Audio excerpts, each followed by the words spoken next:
El Festival Escenar de Premià de Dalt va començar el cicle d'hivern el passat diumenge 21 de febrer amb l'actuació de Bufasons World Music, una actuació que es va dur a terme al Teatre de la Societat Cultural Sant Jaume, on els músics Xavi Lozano, Marc Vila i Guillem Aguilar van construir melodies amb objectes que per qualsevol serien incompatibles amb la música. Aquesta particularitat fa que l'espectacle cridi l'atenció i esdevingui únic per tota banda de la música i de la cultura. Des d'una totxana, un raspall, una regadora, fins a un pal d'escombra són els instruments que van utilitzar aquests músics que van demostrar tot el seu talent a dalt de l'escenari.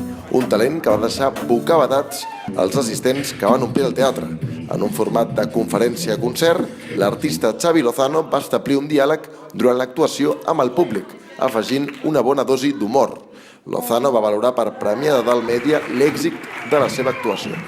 Sempre ens agrada molt anar a tocar, sobretot quan sabem que hi ha adolescents, quan són escolars, que li diem nosaltres, ens agrada molt, sobretot l'edat que teníem avui, de 12 a 13, ens encanta perquè és que ja ens estem...